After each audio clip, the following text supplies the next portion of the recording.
All right. Thank you all for joining us today. We're going to go ahead and get started. I would first like to welcome everyone to our first FAU Employer Showcase. My name is Alyssa Hunt, and I am the Interim Director for Employer Engagement at the FAU Career Center. With me today are Madison Lemoyne and Rachel Friedman, both members of the Employer Engagement team. We're really excited to have you participating in today's event. The goal of our Employer Showcase is to give an opportunity for new and existing FAU employer partners to engage in a unique educational experience, which will allow you to maximize your engagement with FAU and the FAU Career Center while meeting your recruitment goals and gaining a better understanding of the university. The agenda for this event today is as follows. From 9:15 to 9:45, we'll do an overview of FAU with Chicha Iyer, who is the AVP of Human Resources at FAU.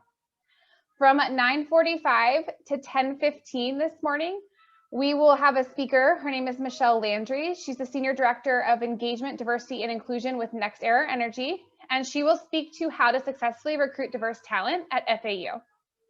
From 10:15 to 10:30, we'll have a brief break before we start our Ask Us Anything student and alumni panel at 10:30 a.m.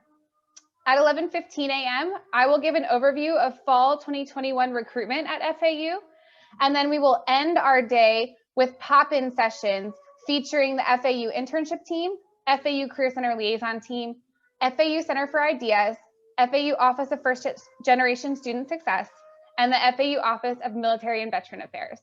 That will run from 11:45 a.m. to 12:30 p.m. So we just have a few housekeeping items before we go ahead and get started.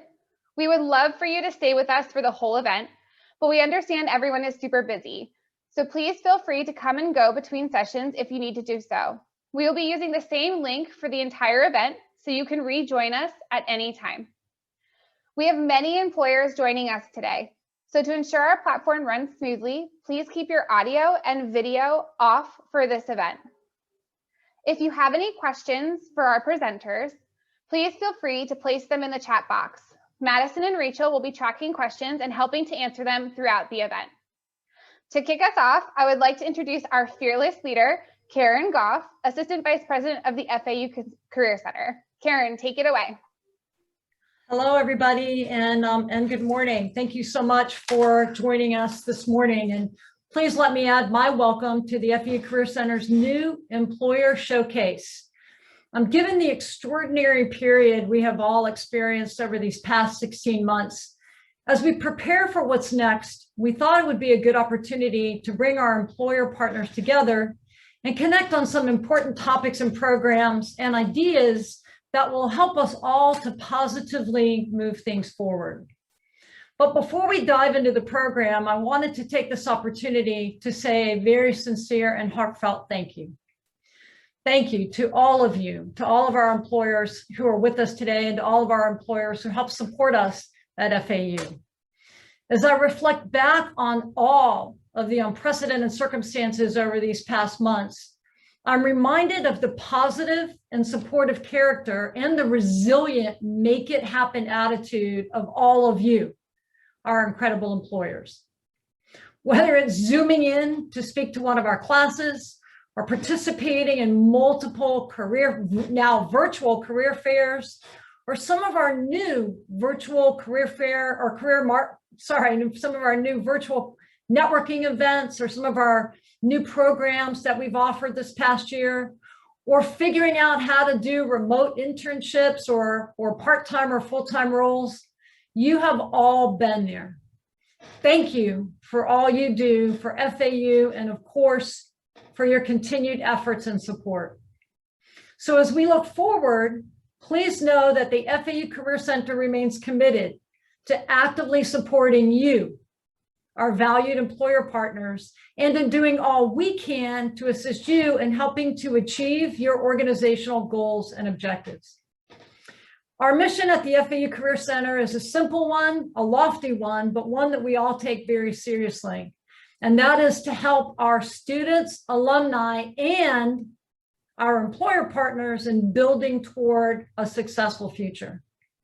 And in partnership with you, we are all very, very excited about the journey ahead. So thank you so much for carving out time to join us today. I think you're going to really enjoy the session that we've put together, and we couldn't be more excited about helping to prepare for what's next. So thank you for all you do. Alyssa, back to you. Thank you, Karen. All right, I'd love for everyone to be able to say a quick hello to each other. I know there are lots of people on the call today, so if you'd like to use the chat box and just chat us a hello from wherever you are and include your company name, that would be really great. So we're going to see how many hellos we can get this morning.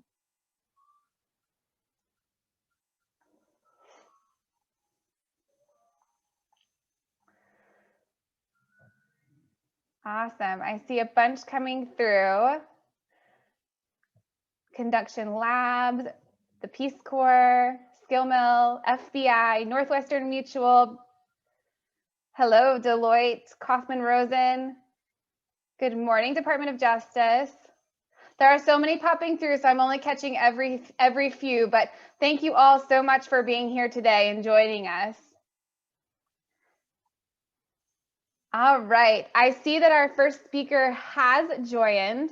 So I'm going to go ahead and introduce her now so that we can go ahead and get started with the program. So it is my pleasure to introduce our first guest speaker, Chitra Iyer. Chitra is the Assistant Vice President of Human Resources at Florida Atlantic University. In her leadership role, she oversees the design, planning, and implementation of FAU's human capital focused initiatives that support the university's strategies. Her background includes more than 20 years of progressive consulting and leadership experience in human resources strategy and operations. Chitra has a bachelor's degree in political science and a law degree and is a certified human capital strategist. She will be providing a high-level overview of FAU, highlighting our campuses, colleges, designations, rankings, and diverse student population. So it is my pleasure to introduce Chitra.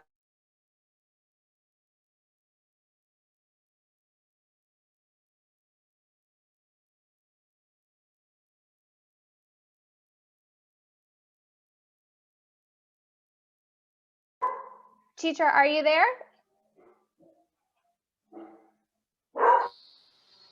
Hi, Alyssa, I'm here. Wonderful. I have given you the ability to share your screen if you're able to do so. Okay, sure. Screen check. So go back to one. Here? Yeah. Do one? No, share screen. Share, but you're on the.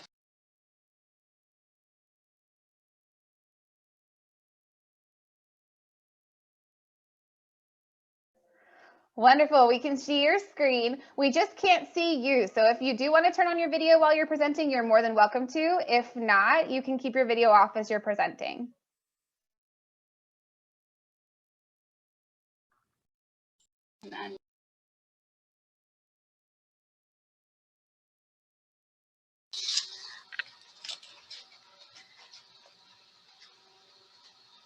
Can you see? We can. You are good to go. Thank you so much for being here this morning.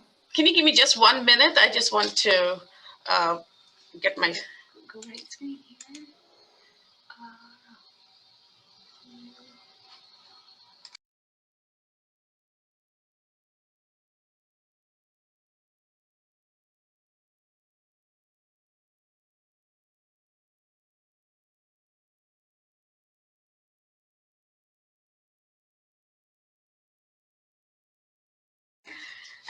I think I'm ready. All right, sounds good. Go ahead and take it away. Oh, thank you, Liz. I appreciate your introduction and patience as I have two screens, so I'm switching between screens. So I appreciate your patience and look forward to engaging with you this morning. And excited to be talking about our amazing students. And I hope by the end of the presentation that you will be as excited about them as we are. I'll start out with an overview about FAU and our programs and our students, and then you'll hear more in detail the rest of the day. and you'll have a great understanding about FAU and what we do here and what our students are able to do when they graduate, or even when they're doing their internships and other experiences they have. So my next slide is the pain that you all feel. I head up HR here, so I know for my HR counterparts, you feel this pain while you're recruiting. As we have the good news about coming out of the pandemic, there's also this concern about the tight labor market as the economy is beginning to surge. And some of these are just headlines from the most recent articles in Wall Street Journal and other daily publications. You know, job openings are reaching record levels. Openings continue to grow. Economists predict that this will go on for the foreseeable future. And, you know, there's prediction that the jobless rate will continue to fall. And then there'll always be the increasing demand for talent with our smaller talent pool. And there are many reasons why we have a small talent pool, and we won't opine about that today, but that is our reality. And we feel it here at FAU, and I'm sure all of you feel it out there as well. So, you know, it has forced us to do some innovative targeted recruitment, reimagining our recruiting and engagement with the potential pool out there. And this reimagining also goes for campus recruitment. And, you know, with the evolution of technology and the tight labor market that we've been feeling for the past couple of years, campus recruitment, we found, has evolved from sort of like a tactical activity that's one and done in this fall and the spring to kind of an ongoing strategic imperative to keep the talent pools active and to build your talent pipelines. And it has become sort of, and how do you source the best college students and your up and coming graduates for internships and entry level positions? How do you engage and attract college students to fill your immediate job openings, as well as to build a talent pipeline for the future? And then the ultimate would be to hire the college student and graduates. And different organizations and employers have used different strategies. Here at FAU, in our IT feels some of this effects of the tight labor market and the increasing wages, and I have set up some pipeline programs with our students and up and coming graduates to kind of fill our key positions and build a capability for the future, because education is the foundation for future capability growth. So, you know, previously when we had an open position, we would have a lot more people applying for it. Now it's sometimes single digits and hopefully double digits at higher levels of double digits. But the pool definitely is small, and so we have to think differently to bring students on our radar, or even our alumni who are looking to switch, who may be looking to switch jobs.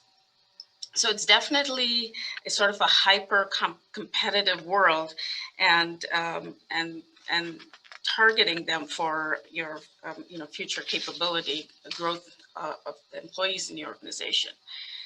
Now, the interesting statistic we found was that it's according to a recent recruitment study that many start the job search when they start college. 17% apply for internships in their first year, and only 10% wait until they graduate to begin looking for work.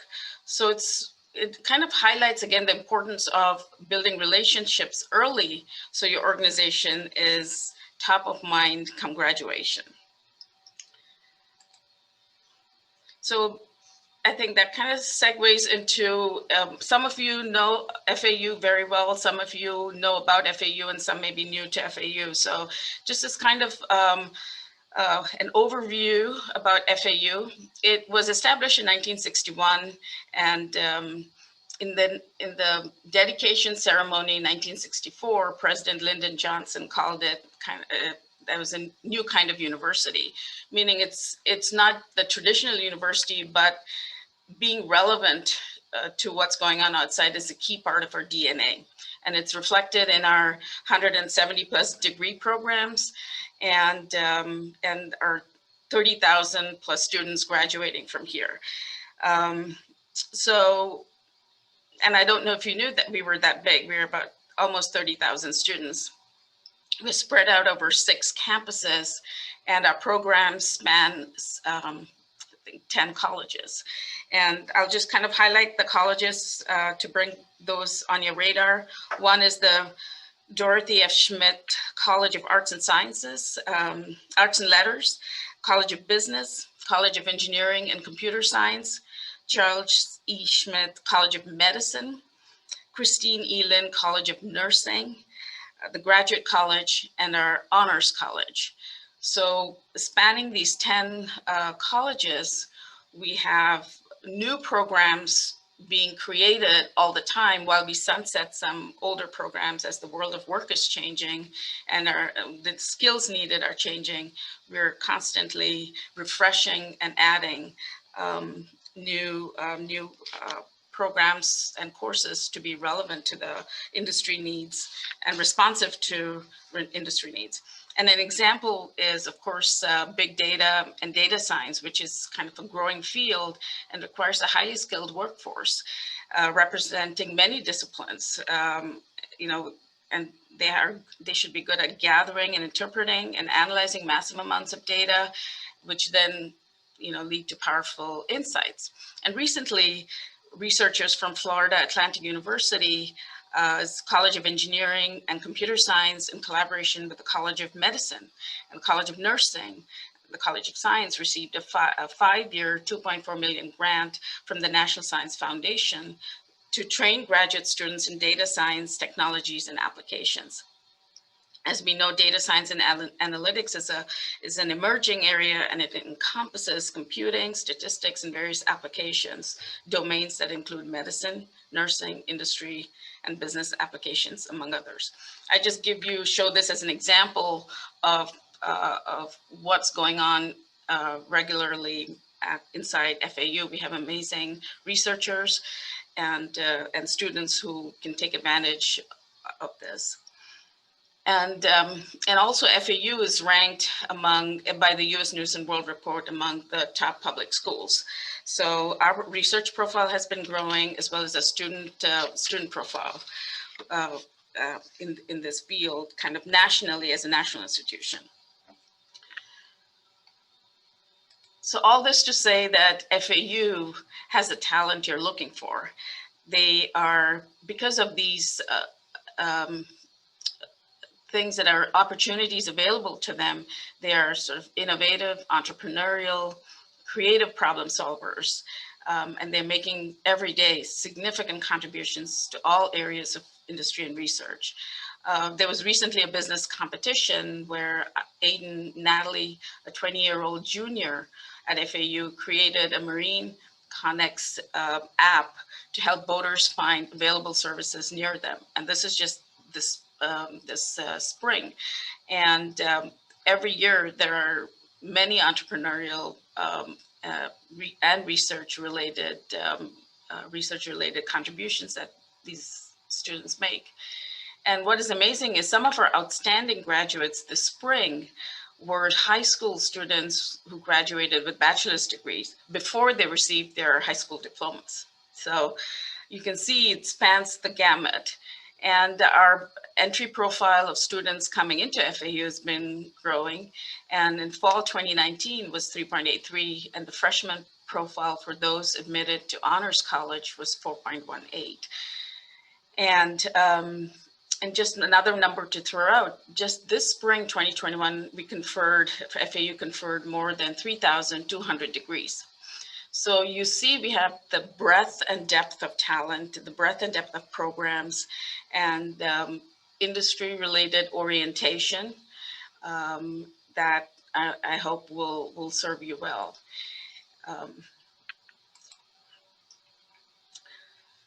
Some of the points of pride, among many, are that so you have all of this, and FAU is designated or has earned the recognition as the most diverse institution in Florida State University system. There are 12 universities there, and FAU is recognized as the most diverse.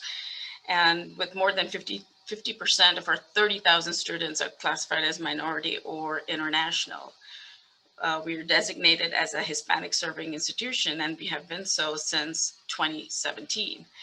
And also we earned the 2020-2021 military friendly school gold designation for the first time. However, this is the 9th consecutive year we're appearing on the military friendly school list.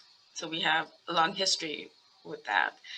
And as I mentioned earlier, we're also ranked as one of the top public schools in U.S. News and World Report.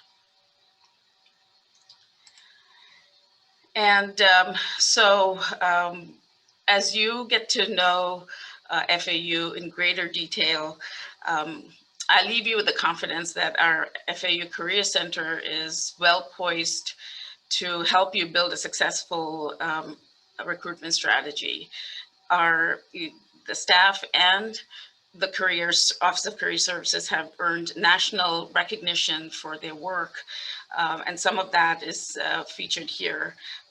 Brian Montalvo, Senior Director of the FAU Office of Career Services, was recognized as the National Career Development Association Outstanding Career Practitioner in 2021. FAU Career Center was nationally recognized with the Best Practice of the Year award by the Cooperative Education Internship Association for leading the infusion of career skills development into a professional internship program. And so students, when they come out of our programs, whether they're the junior or senior, come out with certain experiences that will help them meet the demand of the workforce. And they come with a variety of advanced technical skills as well as a diversity of backgrounds. So I hope you'll enjoy the rest of your day as you get to know and drill down into some of our areas. And we are happy to answer questions. You can send them through the FAU Career Center, and I'll be happy to answer any questions at that point. Thank you, Alyssa. Teacher, thank you so much for joining us this morning. And yes, employers, if you do have any additional questions for Chitra or about FAU in general, please feel free to send them to the FAU Career Center. You can pop them in the chat. Rachel and Madison are going to take them down and we'll respond to you in the next few days with any answers that she can help provide.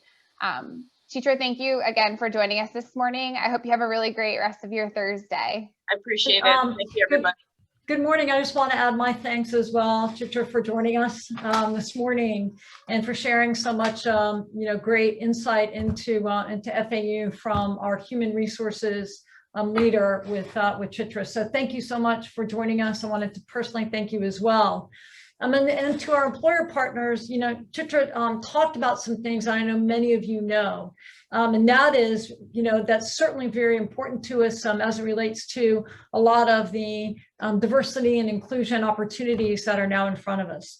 This past year, and I think it's important to share, some of what the Career Center has done, and many of you had the opportunity to participate in some of our new networking events with specifically focused on some of these areas that are of such relevance and such importance to us. Being the most diverse university in the state of Florida and one of the most diverse universities in the country is a strategic priority for Florida Atlantic University. And that's why, some of our speakers today will be really speaking about how to recruit diverse talent. What does that look like with different organizations? And I know many of you have really great insight into what that looks like as well. It's certainly something at the FAU Career Center. We, as Chitra mentioned, we have 30,000 students, 170 majors, 10 colleges, and at the FAU Career Center, as you know, we work to help support all of those students. We have our Career Center Liaison program that allows us to go broad across all majors and then deep within colleges so that we can really help if you're looking for an engineer or a marketer or the College of Nursing, or you're looking for med techs that I saw, arrive, our College of Science. We can help with all of that and then go deep within those colleges with the resources that we have, because we do have those Career Center professionals who are co-located in those largest colleges. And to remind everybody as well, we do have Career Center professionals who are liaisons. In addition to being a liaison to the colleges, we have Career Center professionals who are also liaisons to our athletics department, to our alumni association. And we have great relationships with our military and veterans. We're going to have some of those pop-out sessions today where we speak about these things. So I just wanted to, again, thank Chitra, but also to just emphasize, some of what we're doing to make sure that we are meeting your needs, as employers. And the more that we can hear from you about, how our students are performing and how our students are, what are your needs? And the market has changed. The market is continuing to change, and we certainly know that, and we change with it. But we want to make sure that we are hearing from you. And please know, through all of the resources that the FAU Career Center offers, we really want to listen and respond to what your needs are so that we can better help prepare our students for the future. So as I mentioned in my opening remarks, our mission at the Career Center, our purpose and why we get up is to help our students, alumni, and employer partners build toward a successful future. So just remember that, we can be that one-stop shop for you to really help navigate, what the landscape looks like and all of the great things that FAU is doing. We continue to see, great progress in all that we do, and to change our curriculum to meet the changing needs of the marketplace. So thank you, Alyssa, for allowing me to jump in here and chat a little bit, and I will turn it back over to Alyssa. Thank you, Karen.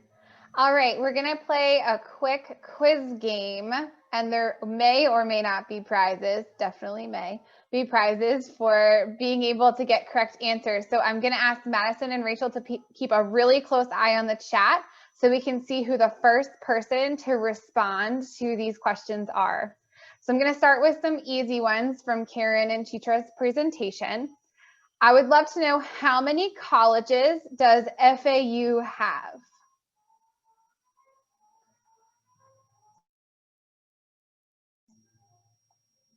Ladies, who did we have respond first? We had a Lauren Halstead with 10. Perfect. Lauren Halstead, thank you so much. We will, please, Madison, write that down, and we will make sure to send you some FAU swag. 10 is correct. We have 10 colleges at FAU. All right, second question. So get those typing fingers ready. How many campuses does FAU have, and which is our main campus?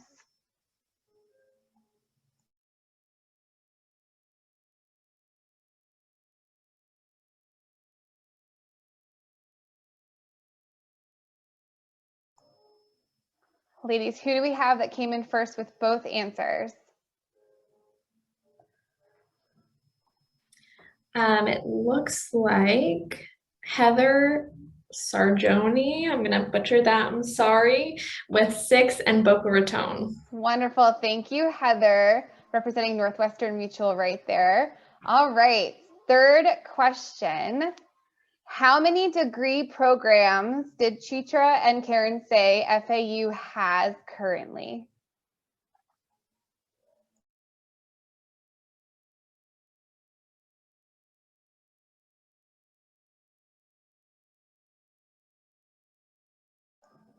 Ladies, who do we have? Jocelyn Messer had answered correctly. Wonderful. And her answer was? 170. Perfect. Thank you very much, Jocelyn. You are correct, 170. All right, I'm going to make them a little bit harder. So I'm going to ask to first name at least one of FAU's colleges specifically that are at the campus.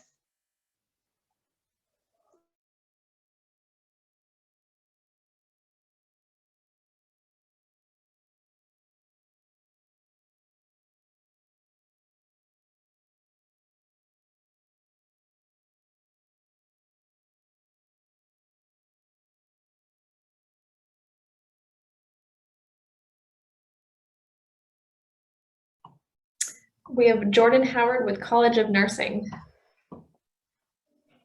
Perfect. It looks like we have an assist coming from Lauren for Jordan. So we have the Christine Lynn College of Nursing. All right. Awesome. And I saw Bruce, who had business. Business, yes. Do we Bruce know? Bornstein had business as well. Perfect. We may have had a tie here. Yep. All right, we'll call that one a tie. And last question.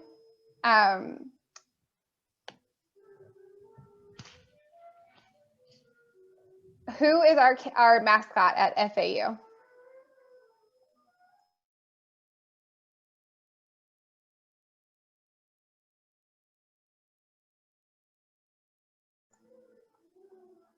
Ladies, who do we have? I saw a lot of answers come in. Tiffany Foskey Lewis had answered correctly with Owsley. Awesome, wonderful. Well, thank you all for participating. We will definitely get some FAU swag out for answering those questions. What I'm going to do is I'm just going to have us take a quick break while we wait for our second speaker. So if you'd like to get up and leave the computer, please feel free. Our second speaker will start at 9:45, so just in about 15 minutes. And we'll go ahead and take a brief pause at this point.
All faculty and staff will return to campus, and all in-person classes will resume to normal. That being said, there will still be some capacity limits that are going to be placed on large-scale events that will require us to have employers engage in a hybrid manner. Participating in events both virtually and in person for the fall 2021 semester as the university opens. So what does hybrid look like for FAU? Let's start with our larger recruitment events. So for our fall 2021 career fairs, we will be hosting some of our larger career fairs virtually and some of our more industry-specific smaller career fairs in person or in a hybrid capacity where they'll have an in-person portion and also a virtual portion. So our first fair of the season is going to be our internship and part-time job fair. That will be held virtually on Thursday, September 9th from 11 a.m. to 3 p.m. In addition to that, we will be hosting our FAU Career Expo on October 5th. It will also take place virtually from 11 a.m. to 3 p.m.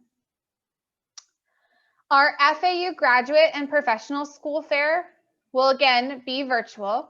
It will take place Wednesday, October 13th from 11 a.m. to 3 p.m. And our accounting, and I'm going to pause before I get to accounting. Our FAU Government and Social Services Career Fair will also be our virtual fair, and it will be held Wednesday, October 20th from 3 p.m. to 6 p.m. So those fairs will be 100% virtual for FAU. For those fairs, we will be using our virtual career fair platform, which we used last year, called Premier Virtual. However, we have some really exciting news about Premier Virtual. So Premier Virtual has actually completely redone itself and is now in a 2.0 version. So it has a new look, a new feel, and lots of new features that I think our employers are really going to enjoy. So some of the features that Premier Virtual is going to have is that we will have the ability for our employers to log into fairs early to look at FAU talent. And you will also be able to notify FAU students that you are interested in engaging with them during the actual fair. In addition to that, students will have the ability to log into the fair early and view employers. And they will also have the ability to notify employers of their interest. So if they're unable to attend the fair day of, but we're able to log in prior, you will get a notification with the student's information letting you know that they're interested in your opportunities and working for your company. So that's really exciting. In addition to that, the platform is much more user-friendly. So the interface is very bright. There are lots of ways to personalize your booth.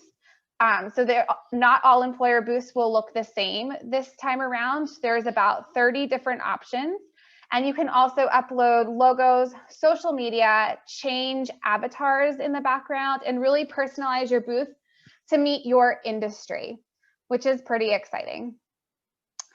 Also, the reporting aspect, the data and analytics aspect, has been upgraded so that you'll receive real-time reports as students are entering your booth and you're chatting with students.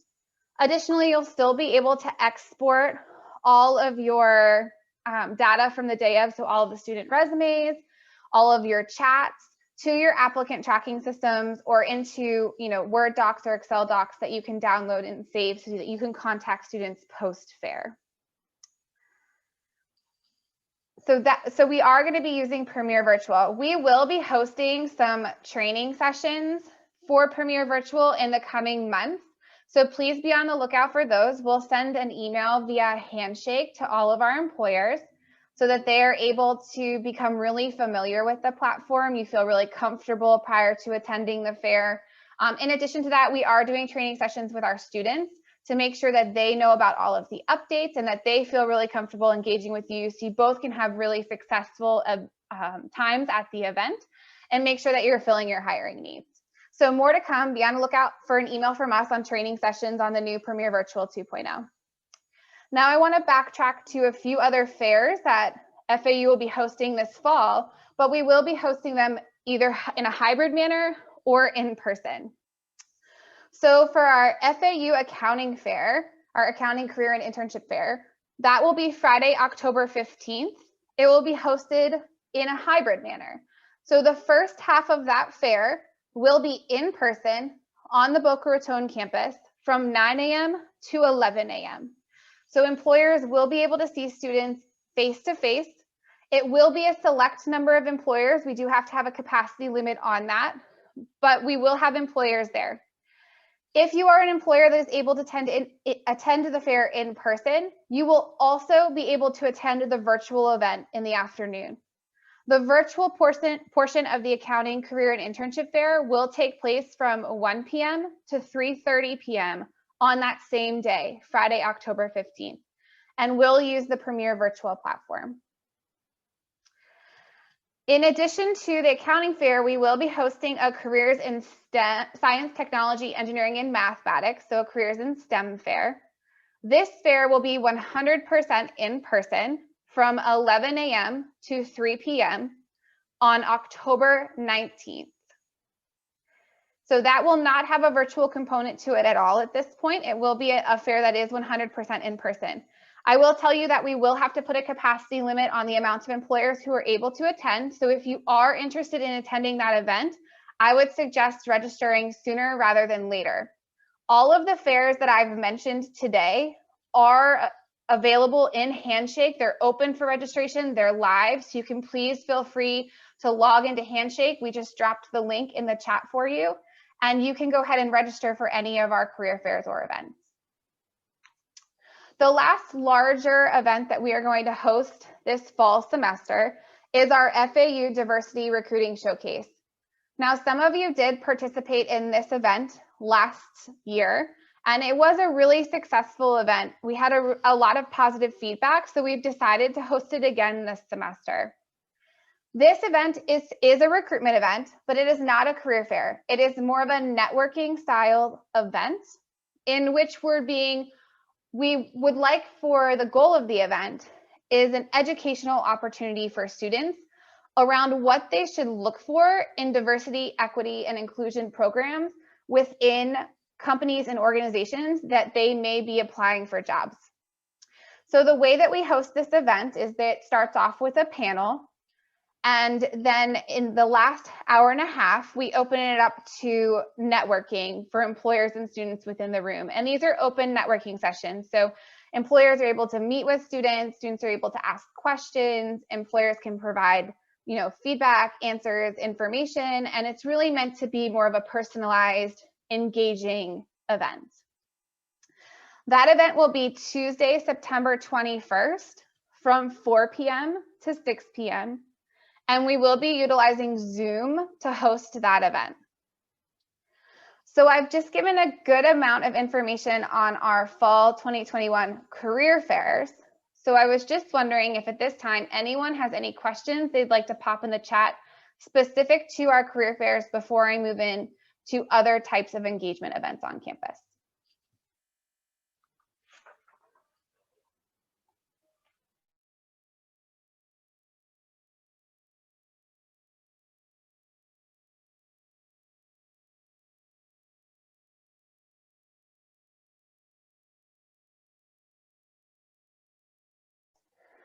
All right, so I don't see any specific questions about career fairs.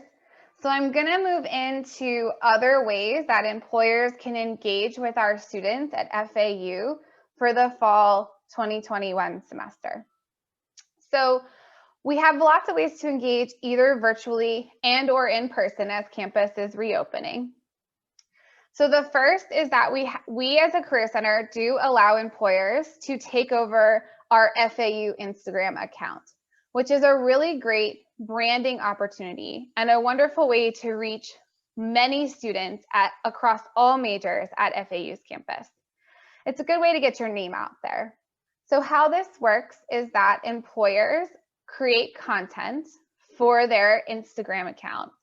It's really great to highlight, your company office, maybe take a tour, any recent FAU alums who would like to speak to their transition from college to an organization, or any recruiters who might be able to speak to specific job opportunities.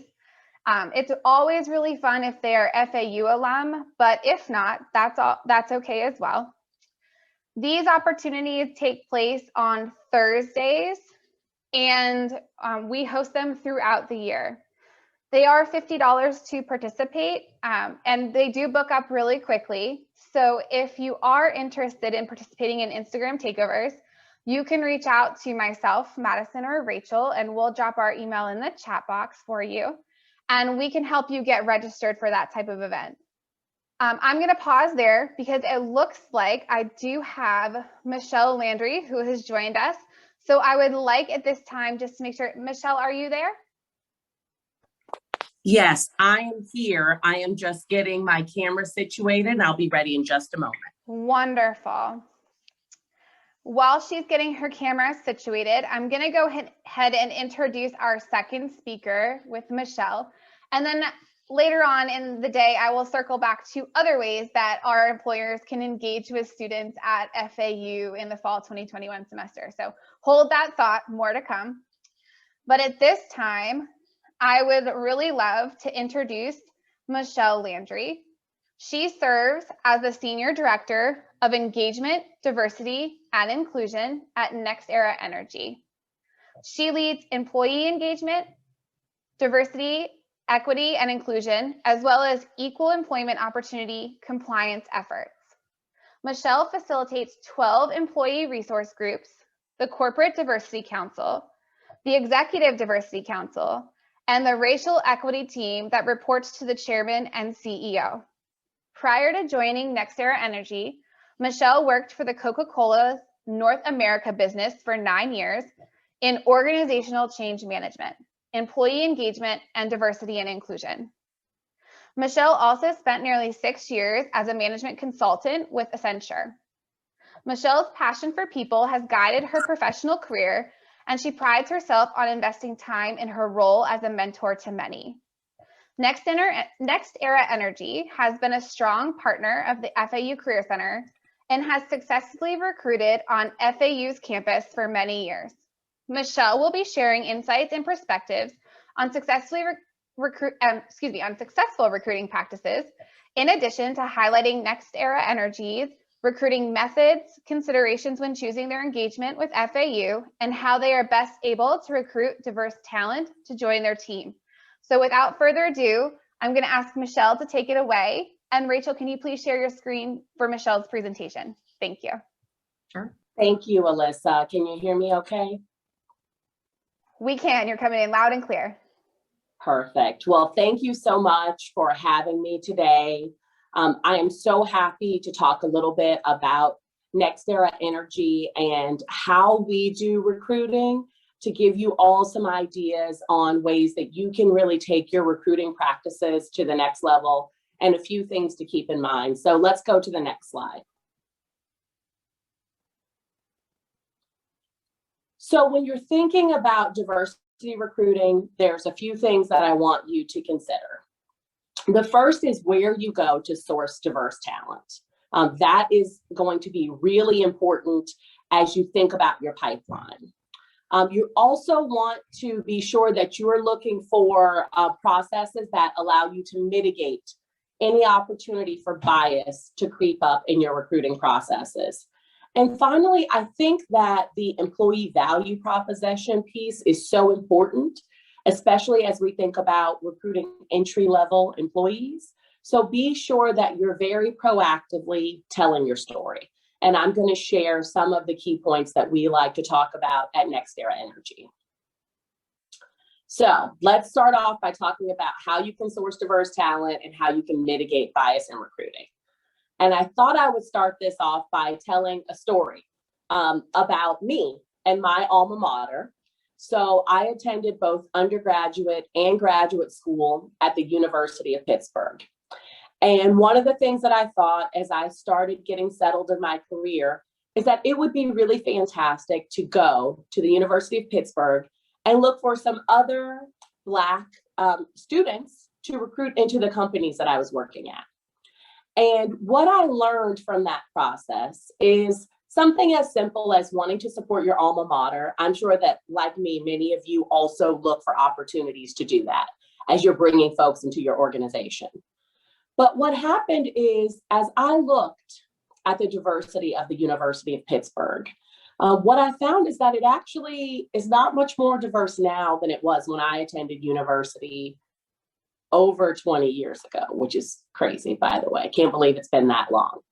And so what I learned, as I was considering looking for a pipeline of Black talent is, frankly, it's just still not there at the University of Pittsburgh. It has doubled since I was there, but now at 5%, it's just not really probably a place that you would want to go and seek, for example, Black talent, which is what I was looking for specifically. So my first tip is where you source talent matters. There are lots of colleges and universities that also struggle with recruiting and retaining ethnically diverse talent. So where you fish is so important, and you need to go where the fish are. So, yep, let's go ahead to the next slide. And this is a great thing to think about, is where you go to find the talent. So I hope that many of you are already working with Hispanic serving institutions or HSIs like FAU. Historically Black colleges and universities are another great place where you're starting from a really diverse set of students. And don't forget about our veterans. Veterans provide a fantastic set of folks who have really deep skills that they've already proven in the marketplace. And so really thinking about establishing a strong diversity recruiting strategy, I'd say, is really important as you think about the best opportunities to find talent that is going to help diversify your organizations. And I cannot stress enough, you don't have to go to every single one of these institutions, but maybe just pick a couple as part of a very targeted recruitment strategy. Let's go to the next slide. So Alyssa and team, of course, I had to give a shout out to FAU, which is so diverse, both from a gender and ethnic diversity perspective. You can see here when you look at this chart, right, it looks a lot different than it did at the University of Pittsburgh. And the fact that you've got such strong gender and ethnic diversity means that as all of you are thinking about schools that you want to have as part of your diversity recruiting strategy, FAU is a fantastic place to start. So be sure, and this information, by the way, I was able to just find by Googling FAU. It's not hard to find this out, but be sure as you set that strategic set of schools that you are going to use as your pipeline, that you confirm what is the diversity like. Also, you want to ensure that they have the right kind of programs so that the students will have the skills that you need for whatever type of industry that your company is competing in. And then you really want to focus not just on going to schools to recruit. It's all about building a true partnership. And let's talk a little bit more about what a partnership could look like. Let's go to the next slide. Because I'm sure that many of you out there are going to lots of different schools. You're looking for talent. You're working with the career centers. You're maybe showing up at career fairs. But that's still a very transactional relationship. And what we have found at NextEra Energy is that the relationships that give us the most value are the ones where we are partners to the universities.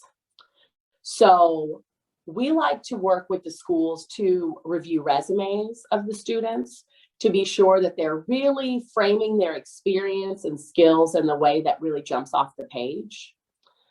We host sessions on how to ace an interview. That's a really, really important part of helping ensure that the students have the capabilities that they need to make it through the interview.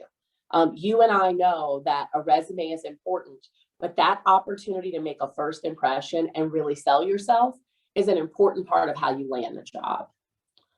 We also do information sessions about our company, about the type of roles that we have available. Part of what we all have to recognize as employers is that we are selling ourselves to these students who we want to become prospective employees at our companies. One of the things that my office specifically does sometimes is sponsor social events that various diversity groups on campus have.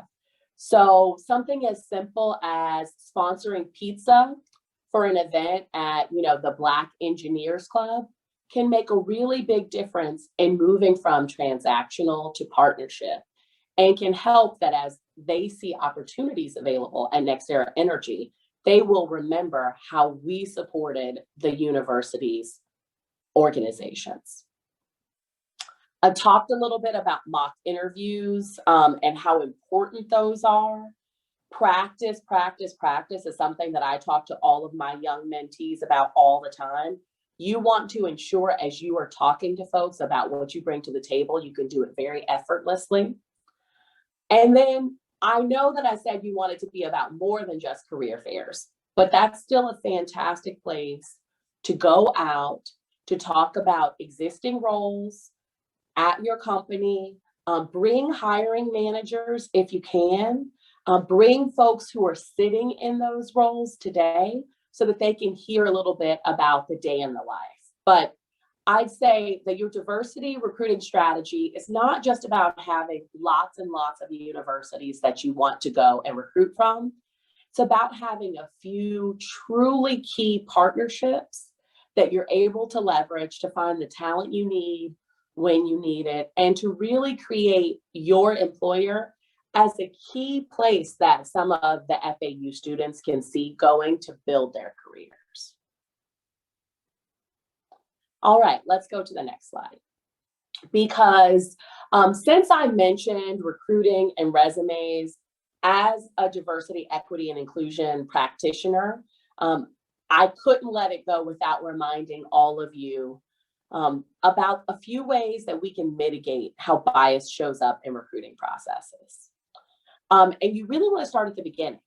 So you want to ensure that you're writing your job descriptions in a way that attracts the broadest pool of talent. And as you think about those roles, be sure that your minimum requirements really are the minimum requirements that you need to do the job. There's a lot of research that's come out that shows that overinflated requirements and education requirements in particular, along with experience requirements, is part of what makes it so that we have a smaller pipeline of diverse talent. So ensure that you've got that right for all of your roles. Partner with your recruiting team so that you can source diverse talent. I am so proud of the work that our team at NextEra Energy does to source diverse talent. And that really helps because we find that having a diverse slate of candidates on the front end is one of the most important factors for getting them out of the back end. Also, leverage artificial intelligence tools if it makes sense for your business. So part of what we have decided to do, because we receive so many resumes for any given opening, is to leverage artificial intelligence that helps us the candidates who best meet the qualifications for that role, so we can get them to the hiring managers even faster. Now, once you've got a really strong pipeline, you also want to be sure that the interview process itself has less bias. So you want to use objective, skills-based interview questions. You want to have a structured debrief process. You want to use structured interview guides. And all of those things will help to level the playing field. And I see a couple questions going into the chat, and we'll address those when we get to the end of the presentation. So thank you for those, and certainly keep them coming.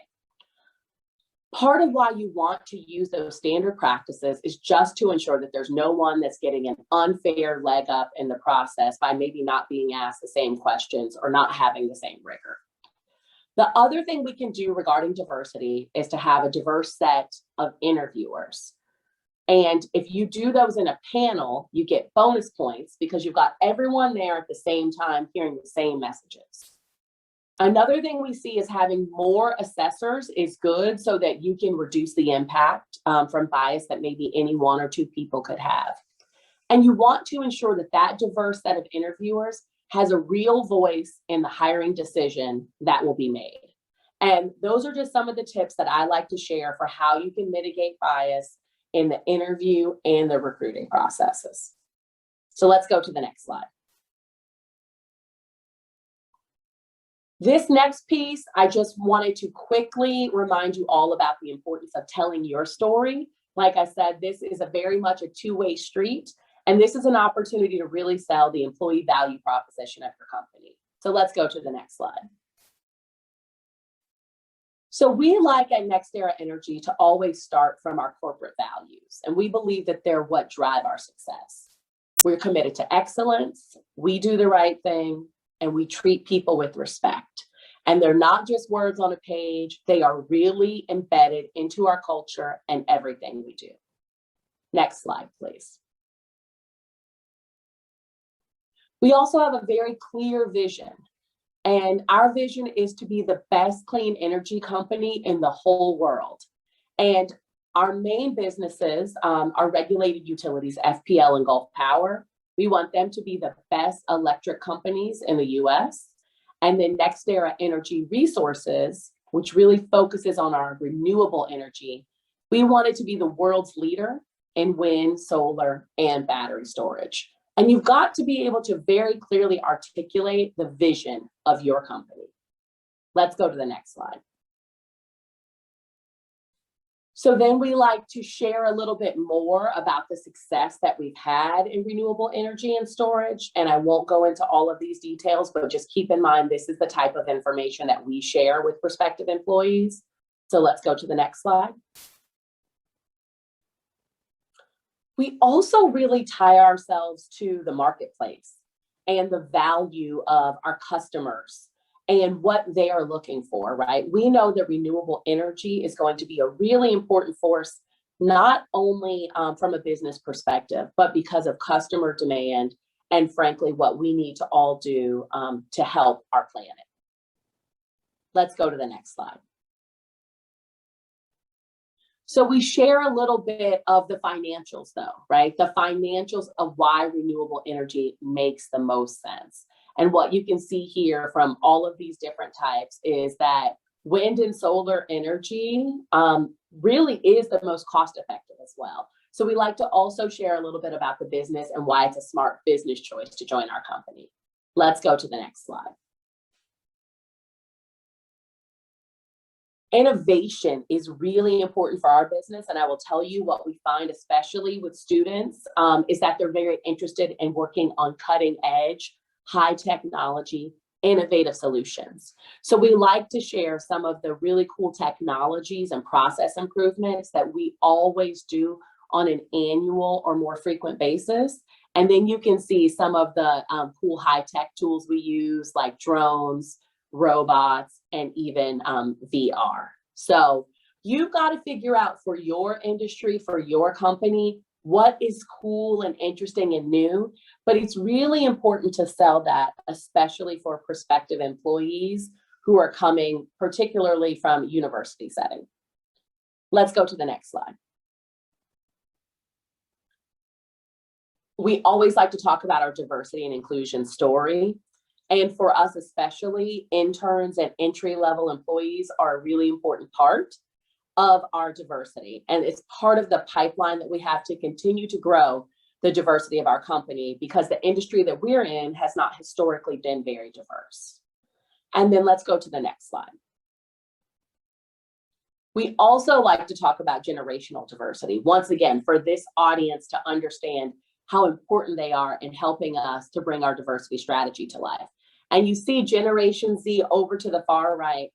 It's a pretty small bar now. That bar has grown significantly since I've been at NextEra Energy for the last 3.5 years. And of course, we know it's going to change even more over time. Let's go to the next slide. One of the other things that's especially important for Generation Z is the community and investing in the community. And so we'd like to talk about the ways that we invest both funding and volunteer time into supporting our community. It's a really important part of our company's values, but it's also a really key selling feature for all of our prospective employees. And now let's go to the next slide. You also need to really be sure that you're telling the story of why your company is so fantastic, why the culture you have is great, how it's going to enable them to learn, to grow their careers, and just really any unique selling points that you may have about your company. Really key as you think about ways to tell your story. So I actually think with that, maybe we go ahead and open it up for questions. And you can leave it on this next slide just while we take the questions. Awesome. Thank you, Michelle. I did see a few questions come through the chat, so I'll read them aloud to you. So the first one is, do you recommend any resources to research more about writing job descriptions? You know, there are, once again, a lot of AI tools that you can research. Several of them are out there in the marketplace. I haven't used any of them, so I won't, put out any one name over another, but really just look at job descriptions that support diversity. And you'll see certain words, right? Like teamwork and collaboration, for example, are much more attractive for women in the workplace versus, some of the other terms that maybe we've used. So you can get a good place to start. And I'd say, I know that's a big task. So start on the roles that you recruit for most frequently, because that's probably going to get you the biggest bang for your buck. But there's lots of solutions out there, and you can find great partners to help you with that. Great, thank you for that. And employers on the call, if you do have any questions for Michelle, please feel free to drop those in the chat now so we can make sure to get those answered. Hi, Michelle. It's nice to see you again. This is Karen Goff. I know we met before. And thank you very much for joining us this morning to share with our employer partners, some of what NextEra Energy is doing in the area of diversity, equity, and inclusion, recruitment, as well as your recruitment plans overall.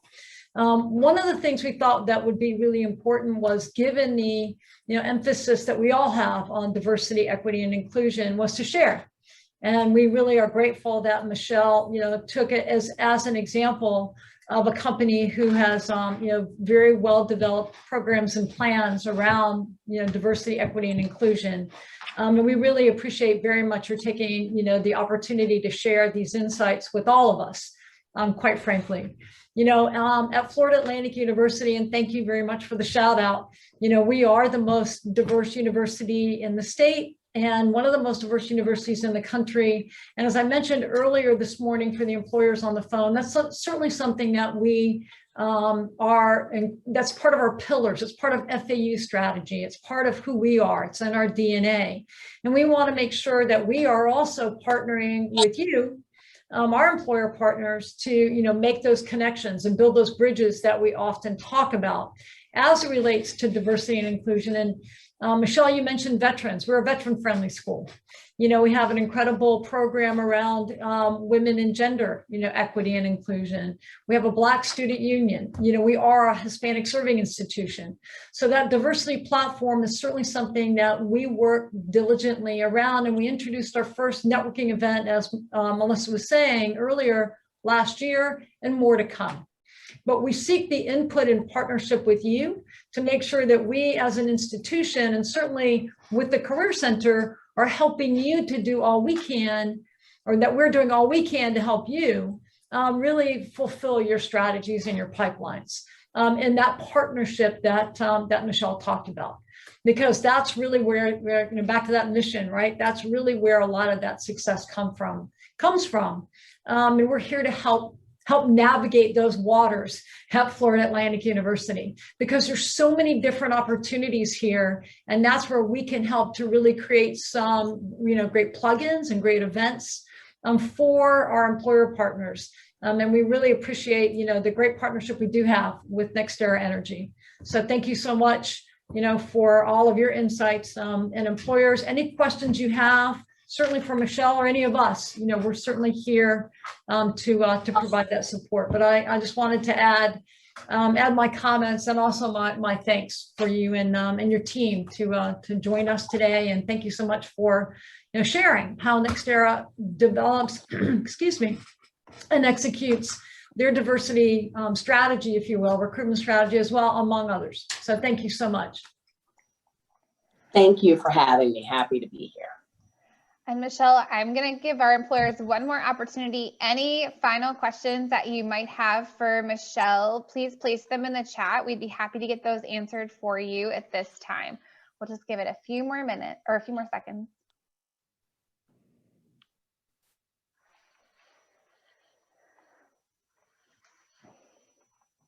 All right, Michelle, I don't see any questions jumping out right now. However, if you do have any questions, please feel free to funnel those to myself, Rachel, or Madison. We'd be happy to get them to Michelle for answers in the future. Michelle, like Karen said, thank you so much for taking the time out of your day to join us today. It was a really wonderful presentation. I really enjoyed it. I hope our employers did too. And I hope you have a really great rest of your Thursday. Awesome. Thank you so much. Happy to be of service. Thank you. All right. At this time, we are going to take a very quick 3-minute break while we allow our student panelists to just get ready. And then we will go ahead and start our student panel here at around 10:30, 10:25. So just a few minutes if you'd like to get up, stretch, take a break, and then we will be right back.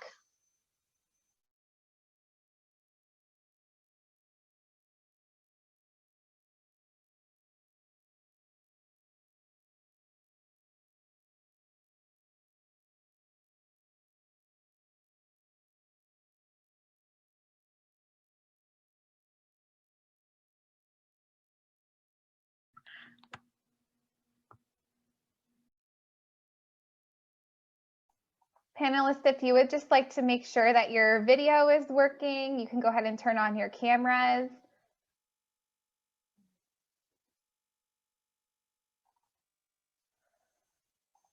Hello, hello. Hello, Felipe. Hello, Megan. Can you guys hear me and see me well? Yes, Felipe, we can hear and see you.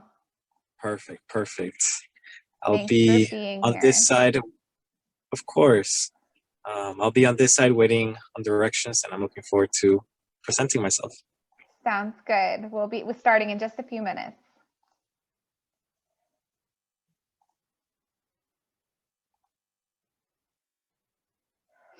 Viviana, I just want to make sure your camera is working. Are you good to go?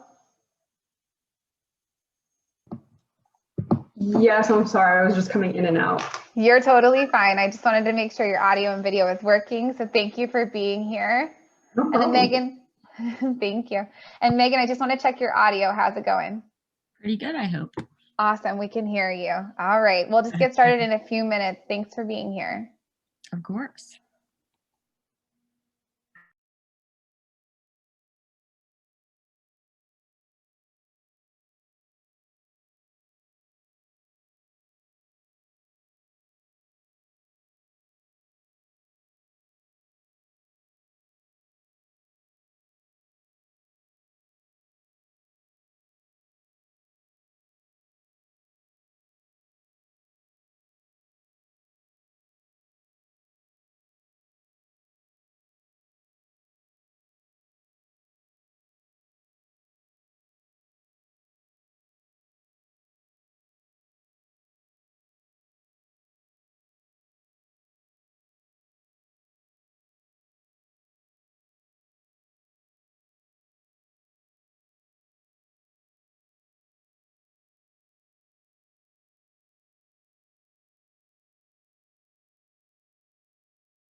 All right, panelists, if you would like to go ahead and turn on those videos, we will go ahead and get started. Awesome. So welcome back, everyone. So it's now time for our Ask Us Anything student and alumni panel. We have with us today 3 FAU alum who are all recent graduates and have experience searching for and/or being hired for internships and/or full-time roles within the last 18 to 24 months. We're excited to have with us today Felipe Rodriguez, Lex Stewart. Lex is having technical difficulties. She will hopefully be here very soon. But we have with us Felipe Rodriguez, Megan Wood, and Viviana Lopez. All right. So for this session, I'm going to start by facilitating just a few questions. And then I'm going to turn it over to our employers. So if you do happen to have any questions and you would like to ask our student panelists, please go ahead and place those in the chat box, and we will make sure that they receive those questions and can answer them. So first, students, I'm going to ask you to please introduce yourself, your name, are you a current student or an alumni, major, graduation date, and current employer and role if applicable. So Megan, you're first on my screen. I'm going to go ahead and start with you. All right. Well, hello. I am Megan Wood. I am a 2-time alum of FAU, having earned my bachelor's degree in English in the spring of 2019. And then just this past spring, I graduated with a master's of higher educational leadership. So I'm in the process of searching for a role. So I don't have a current employer quite yet, but I'm happy to be here and talk to you all today. Wonderful. We look forward to hearing more about how your search is going during this pandemic/post-pandemic world. All right, Felipe, Hello, everyone. My name is Felipe. I am an FAU alum. I graduated recently in April, and I studied marketing. I am currently working for TTI, Tectonic Industries, which is a multinational company that focuses on power tools, outdoor tools, floor plans, in a lot of different consumer goods. And I am an event marketing specialist. awesome. Thanks for sharing that. We look forward to hearing more about your hiring process and onboarding with TTI. All right, Viviana. Thank you, Alyssa. Hello, everyone. My name is Viviana. I just graduated in April of this year. I studied multimedia journalism with a minor in communications and digital marketing. And I think that was all that we were supposed to say. And you're currently in the job search too, correct? I am currently in the job search. Thank you. Wonderful. All right, and last but not least, we have with us Lex Stewart. Lex, go ahead and introduce yourself. Hi everyone, I'm Lex. I graduated in May of 2020 from the Higher Education Leadership Program at University, and I currently work as a career specialist for the Turin School of Software and Design, and I also have a contract position as both a game guide and a training developer for a company called Game Makers. Awesome, thank you so much for being here. All right, first question, and I'm just going to continue to go in the order that we introduced ourselves because that's how you show up on my screen. So here we go. As you think about the last 18 to 24 months, I would love for you to tell us about your experiences in searching for an internship or full-time job. So Megan, I'm going to start with you. Yeah, so over the last year to 2 years or so in this job search, I've definitely been spending a lot of time on applications. My particular interest is within higher education, specifically in advising roles. So that is kind of the context of my search. So one thing in particular from my perspective is that I've gotten really accustomed to being patient, as one could put it, just waiting for companies to reach back, waiting for new positions to be posted. So I've really enjoyed it, just seeing new positions coming up all the time and being able to spend my time then to continue down the list of that to-do list there, figuring out what types of positions most interest me, and also just researching new companies, or in my case, universities and colleges that really intrigue me. So just researching on their website, I really enjoy being able to see clear areas on their website and on their specific offices where it's like, oh, cool, this is their mission, this is their vision, these are some of their staff members, this is who I might be getting to work with. So a lot of it has been research based, and then more just document based of what do I want to provide for them. So being able to see that, clear description in the job description of what it was that I would be doing and what exactly they're kind of asking for. As in regards to, say, a cover letter, or what specific types of statements they might also want to be included, if there's any extra questions. So through the last year or so, definitely, again, spending lots of time on those different research aspects and being patient while I'm waiting to hear back.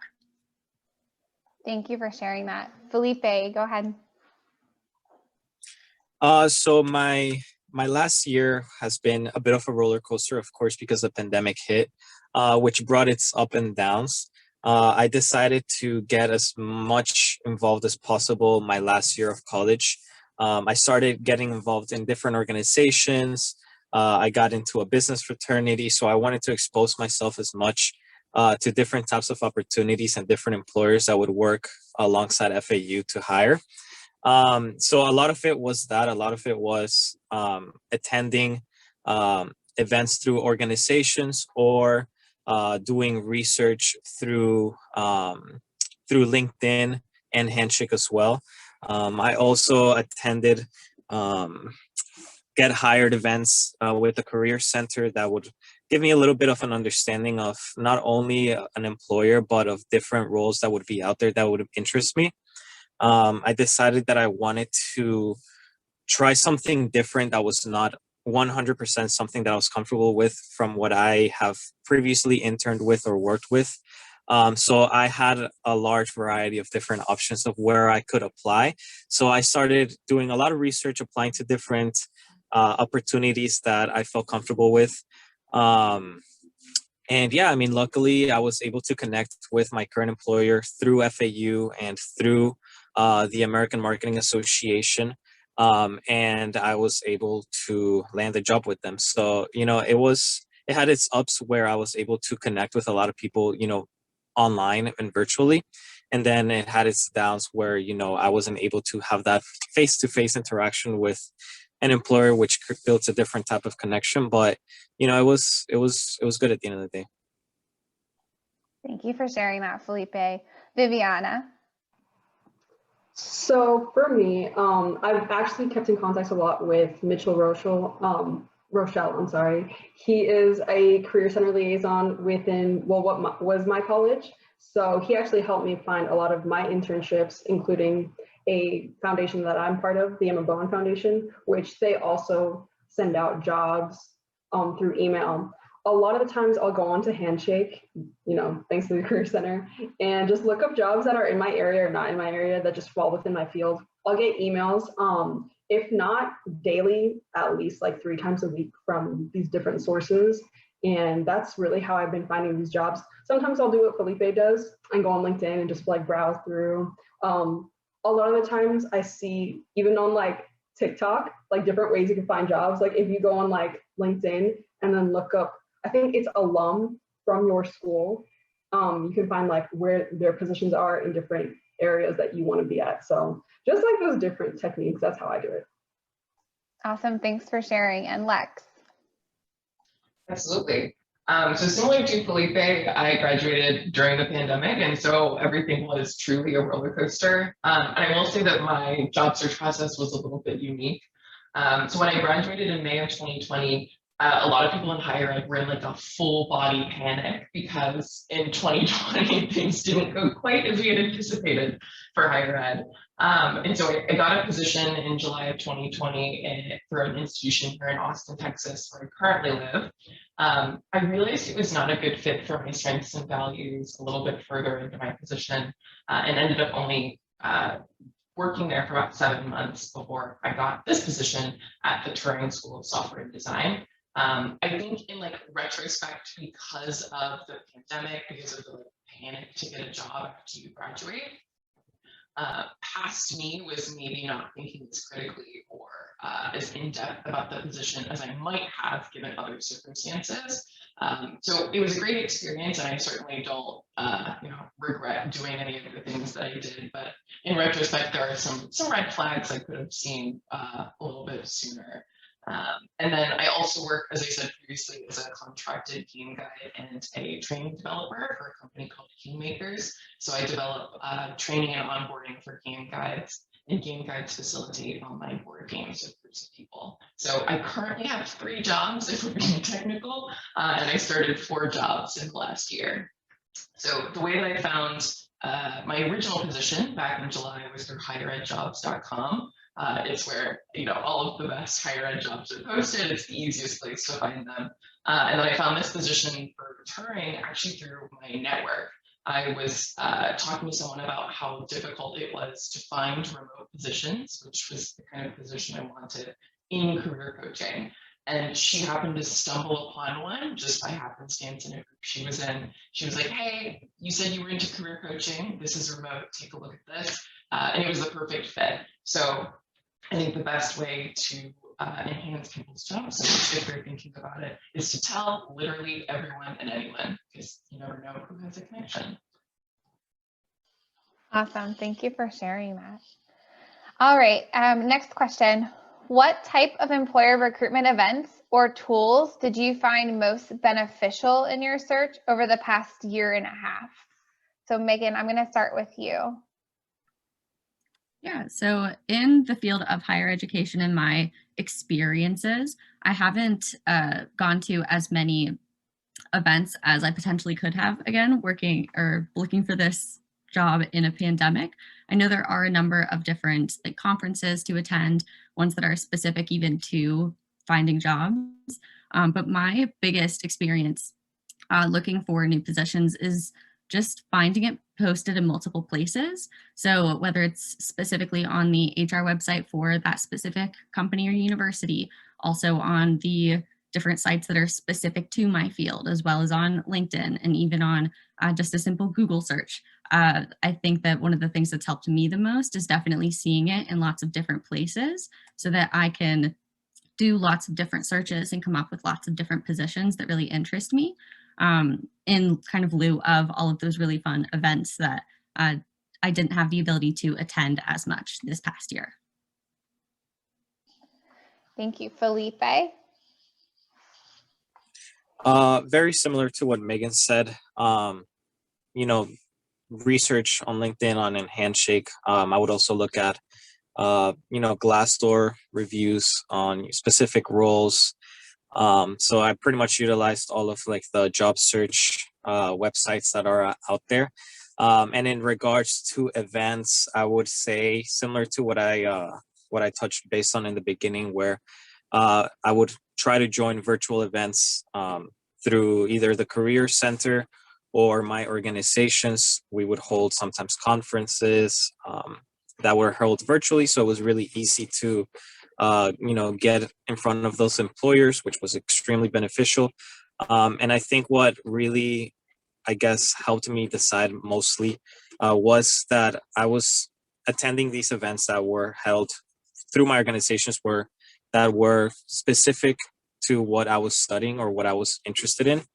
So definitely, events through, either student organizations or the Career Center helped me kind of get a little bit of an understanding of what's out there. Thank you for that. Viviana?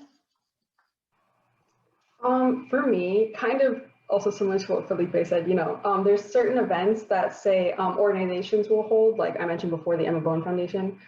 We have a conference next week, and I know that there's going to be a marketing portion. And the way that we have done it in the past is it's almost like speed dating. So you'll be like personally on a Zoom call through them. We use Hopin, and you'll be like speed dating with a recruiter and employer for about 5 minutes.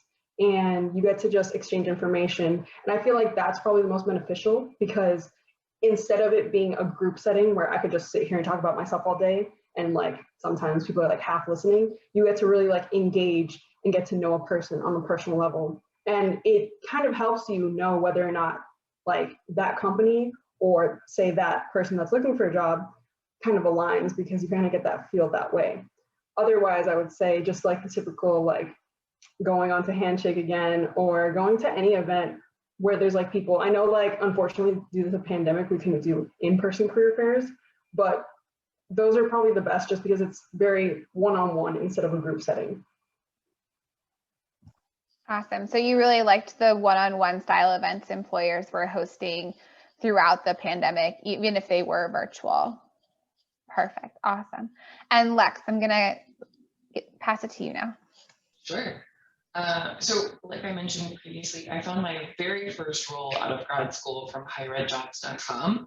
My contracted position I found through LinkedIn. And the reason I actually clicked on the posting was because I'm originally from Columbus, Ohio, and that's where Kingmakers was located. I had been to their physical location and like played games in their board game parlor when it was still meeting in person back in the day. And so when they posted this game guide position, I was immediately intrigued because I love board games and video games. So it aligned with my interests. And I already had a previous connection with the company. So both of those things coming together were really the perfect role. And then the touring position, my current full-time position, was sent to me through a friend in my professional network.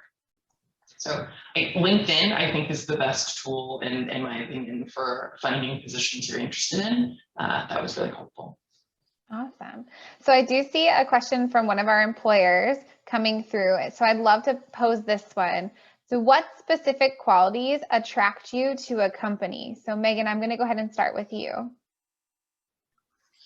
Yeah, so I think some of the specific qualities that attract me to a company are having a strong mission, in my case for helping and educating students. So being able to see myself and like Lexa said multiple times, making sure that her own goals and my own goals and interests align with what the company is also portraying. And I think in addition to that, like Felipe had mentioned, Glassdoor. Glassdoor is something that I also like to use because you can even look up specific reviews of the company from previous people who've worked there or current people. So being able to use those two tools kind of in tandem has been really helpful for me in figuring out, like, is this place where somewhere I want to work? Is this something that other people have enjoyed working at? And then in addition to that, especially for just out of state roles or just out of my own city roles, being able to see what the community has to offer too. So location does play a part in that. And even if the company itself has different initiatives for the employees or different things that kind of allow people to get more meshed into the culture of a place itself, as opposed to just the company itself too, that's something really interesting. Thank you for sharing that. Felipe, go ahead. Those were some good points. Yeah, with me, it's very similar as well. You know, I definitely look into the mission and values, see if it fits into my values in life as well. And then secondly, I would say growth opportunities is another big factor for me. I know that if I am going to invest my time and efforts in a company, I want to make sure that I'm able to grow within it. So growth companies is one of the main things I look for in as well. And like I said, you know, the environment that I'm going to be working in, I guess the reviews that from people that have worked there or trying to connect with someone that is also working there, maybe even, you know, an entry-level position or a student, an intern, see what they have to say. I think I value a lot, not just, you know, what a higher up has to say, but maybe and what an entry-level person would be. So, you know, when there's events being held by employers and they bring maybe like an intern or something to give their perspective on what it's like to work for that company, I value that a lot. And I also see that they put in effort into, you know, entry-level positions and stuff like that. So it's pretty much how they treat people and if there are growth opportunities for me. Awesome. Thank you for sharing that, Felipe. Viviana, go ahead. So within my, you know, major that I studied, since it's multimedia journalism, I would say the biggest quality that I look in is a company that's willing to let that individual work at their own pace, but also have self-expression in the sense of saying, maybe I want to write a certain article about something, have that company be open to new ideas. Obviously, like, especially with the pandemic, you have to be open to change. You have to be open to see, like, how can we make things work? So anything that's very forward, anything that's very just keeping their mind open to see what else we can do, because the only way to like move forward is to think forward. So that would probably be the top quality that I would look in. Awesome. Thank you. Lex, I'm going to pose a new question as we come to you. So I would love, this is an employer question, but I would love to hear what is important to you during an onboarding phase, coming from, like coming from your perspective and joining two separate companies. Like, what's really important during onboarding that, attracted you and made you feel really comfortable at the company? Yeah, I think this is a great question for me because I truly feel like an onboarding expert at this point. I think in terms of onboarding, what worked well for me in my first position was my manager laid things out very clearly, like all my passwords, information, everything was in one document. And she had also included the hierarchy of the place I was moving into, which was really helpful for me because as an entry-level person, it is really confusing to navigate political hierarchies completely remote. Like when you're in an office, I think we take for granted how easily you can kind of pick up on body language and understand, oh, this is this person's position. I'm not allowed to email them. It really depends company to company. Some people, you can email the VP and it's not an issue. At some organizations, that's not really something that you do. So for her to lay out the hierarchy for me really helped set me up for success so that I wasn't getting in anyone's way, just kind of operating in the way that our organization operated.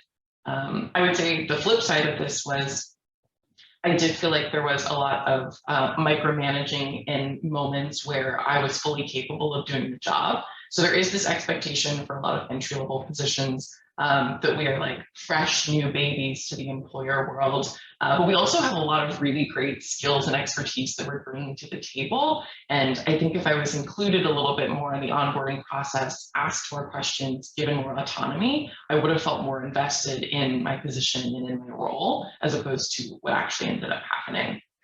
My current position at Turing did the exact opposite of my onboarding at my previous institution, which also has some pros and cons. I was allowed to do my job from day one. So my supervisor walked me through my job description, kind of gave me the lay of the land and said, okay, goodbye, here's Slack. This is what you're doing today. Go meet some job seekers. And so that was a little bit scary, jumping from a position where everything was so micromanaged. So I didn't feel like I had the structure I needed to be successful.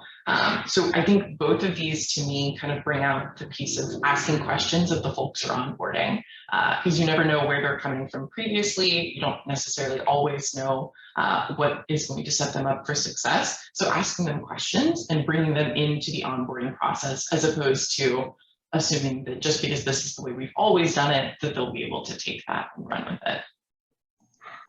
Thank you for sharing that. Felipe, I'm going to pose this question for you as well, since you have gone through an onboarding process with TTI. Can you share a little bit about your onboarding process and what worked and what you liked about it? Certainly. So, and I'm sorry, I have to apologize that I'm in the car. This is where I get the most privacy. I'm actually currently working right now. But so pretty much for me, what I really enjoyed about my onboarding process was that they put you through training first. So they know that, this is an entry-level position where you got a lot of students from different majors. Not everyone is exactly the same. And I think that's one of the main things that I appreciated about it, is that they knew that this is, this onboarding process and learning everything is not just reading a book, that's it, or reading, learning about the products. It was most about having it be an activity where you can put your knowledge, what you know, and how you can apply new things that you're learning throughout the onboarding process.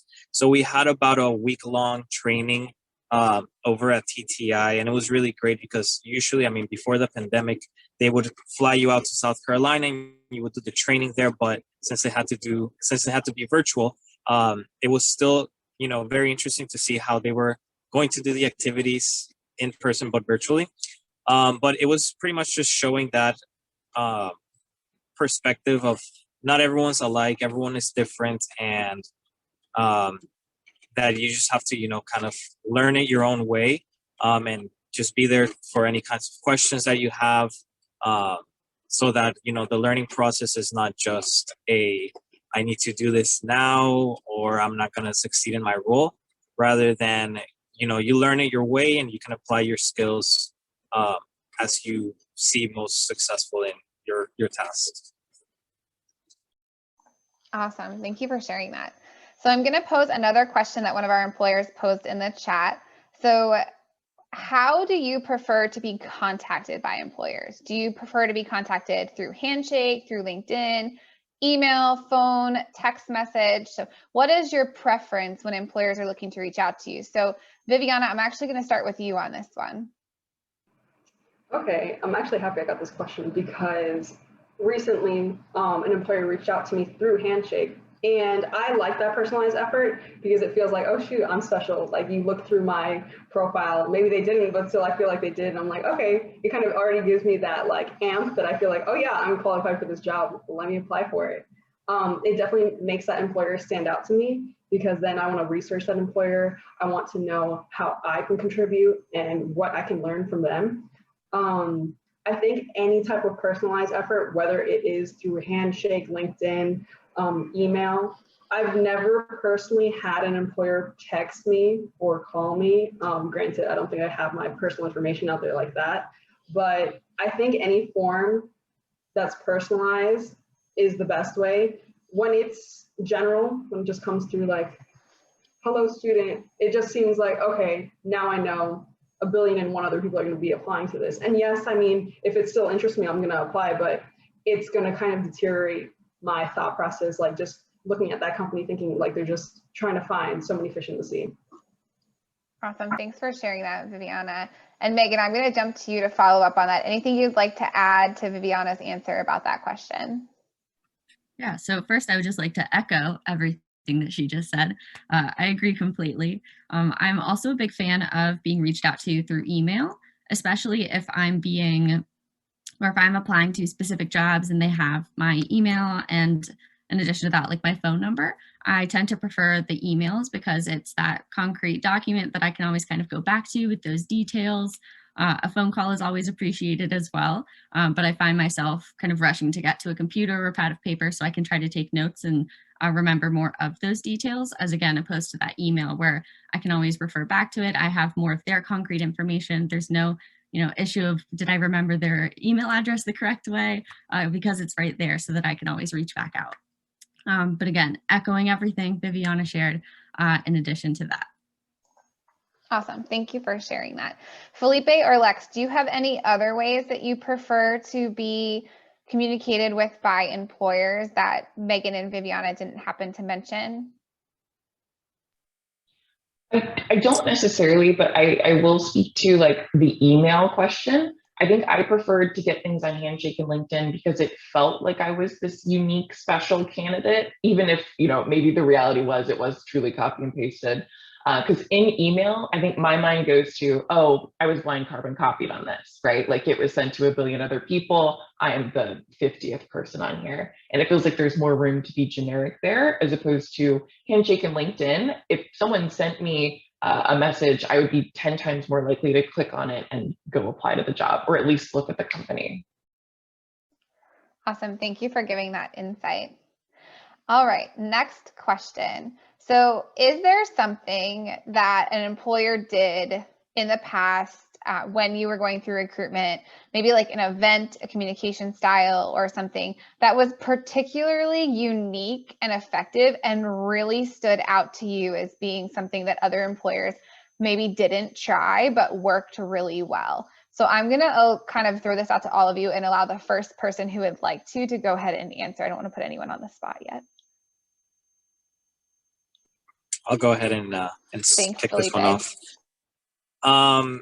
One event that really stood out for me, and these are the type of events that kind of attract me to an employer, is when they show up to an event and they don't just share information about the company, and they share information about maybe what they focus on, what their market is like.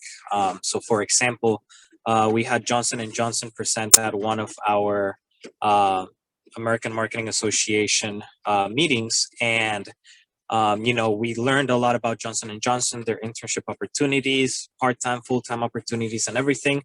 But then at the same time, we learned a lot about some of the market trends that are going on, some of their different marketing tactics, what they're doing. So it's an informative event in regards to, you learn about the employer, but you also learn something about a specific topic, right? So those were the type of events that really at least got me to remember that name or that specific company, where they shared something valuable, not just company information, but also something that you can take back on and share with other people. And I feel like that creates that kind of like word of mouth. It's like, oh, hey, I learned something new today about this, and who presented it was this employer. So I think those were the types of events that really, attracted me to want to learn more. Awesome. Thank you for sharing that. Any other students can you think of, or alumni, I guess, can you think of any specific unique or effective event or communication style that an employer had that really stuck with you? I didn't attend as many in-person events when I was doing my job search, because when I job searched, the pandemic had started. And so a lot of the touch points I had with employers or institutions were webinars. So kind of similar to what Felipe was saying, like there were institutions who would present maybe a 1-hour session on diversity and inclusion and how you can incorporate that into your workplace. And having a touch point with the university that put that on was interesting. They weren't always presenting it in order to recruit people to hire. That's higher ed works a little bit differently, but it still stood out to me because they were putting information out, they were educating people on these things, which was exciting. The other piece that I thought of, I actually pulled up the job description for my game guide position because I was wondering, like, why did I ultimately click on this position? And like incorporating some interesting things into the job description were what stood out to me for this. So there's a part in the job description where they say an ideal candidate is fun loving, and then a bonus would be that you're a board game lover. So I like that they've included that in there. Like, it's not just that I'm showing up to work to facilitate games just because I want to make money or want a job. It's because I love board games and I get to incorporate that into it. And they also have like a really in-depth about me where they talk about how they've moved virtual as opposed to in person, like a little bit more about the company, the people on the leadership team. So that like authenticity and transparency was really appealing.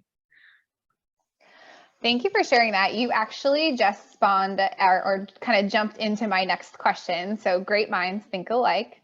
So my next question is, what were the most influential factors that went into your decision to accept your role? And maybe for those that aren't in a role, what are some things that are some specific things that made your internship or job appealing to you so that you would apply to it? So I'm going to go ahead and start with Megan, and then we'll kind of go down the road. Go ahead. Yeah, so considering I have, of course, not yet accepted that full-time role yet, still in that process, but some of the things that really intrigue me and are influencing me to be attracted to applying to certain roles is certainly, much like Lexa said, what's in the job description, seeing if that aligns not just what with my goals are for a workplace, but also what my goals are for that day-to-day, what I will actually be doing, as well as even further down that line during the interview process as well. I've certainly seen a big kind of shift in how interested I am in a position based on how kind of friendly the interviewers are being. If it definitely feels like they are all business all the time, then it's not really giving me as big of a feel of, okay, well, I'm going to be working with these people, I'm going to be working in this company, and I'm not really getting a feel that this is, these people are going to be super exciting to be around based on this 5 to 10 minute interaction. So anytime that I get those instances where people are opening up and they're giving even examples from their own personal experiences, and it's not just question, question, question. So especially getting further into that process is where I really get super interested in companies, or maybe start to shy a little bit away. So personality, I suppose, is a big thing about that. And then again, giving me that opportunity to ask those questions too, and communicating, whether it be before I've applied or afterwards too. So the communication, the personality aspect, and also how in-depth that job description is are really things that kind of draw me in. Awesome. Thank you for sharing that. I love that you added the personality piece in there to really kind of bring that job off the paper and make you see what the day-to-day could really be like, you engaging with that company. Felipe, how about you? Yeah, with me, it's definitely that adding that human factor into what, that role. I like to see a lot that the company doesn't just care about, just numbers or business. Like Megan said, I take a lot into consideration the culture of where I'm going to be. So definitely culture is huge for me. I also like to see, based on job descriptions, is what I'm going to be learning. So you can see, like, let's say marketing, I'm doing marketing, but there's so many different, roles that fall under the marketing umbrella.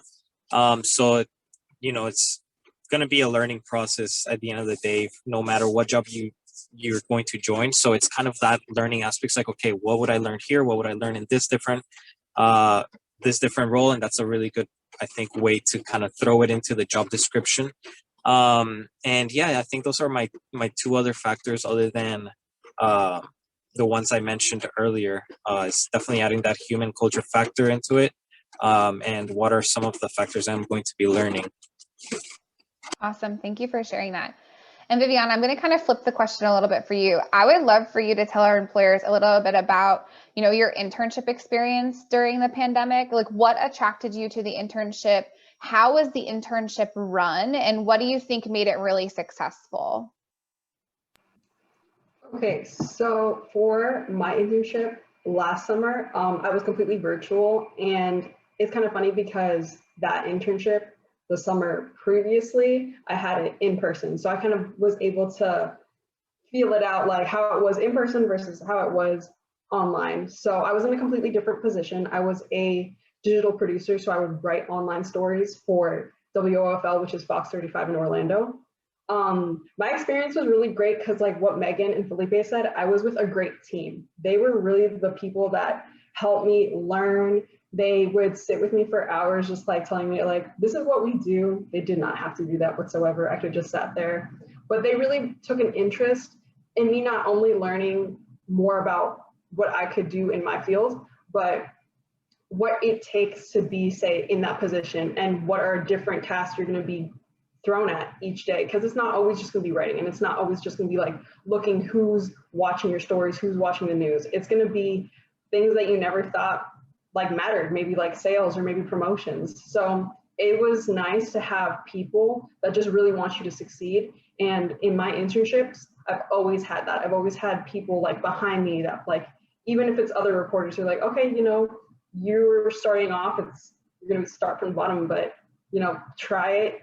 You have potential. They only want you to succeed. And I see that not only within like employers, but within HR, with GM. So I feel like that's probably the best thing that's come from all those internships.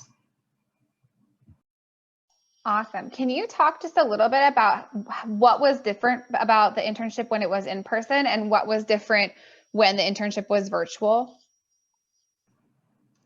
Of course. So when it was virtual, I was sitting in the same spot from 2 p.m. to 11 p.m. and I would just research and just write stories. I would check in with my manager at the time, but versus in person, I was kind of like a floater intern. So I would go from like the reporters to promotions to sales, and I would just kind of like shadow them and see what their day-to-day was like.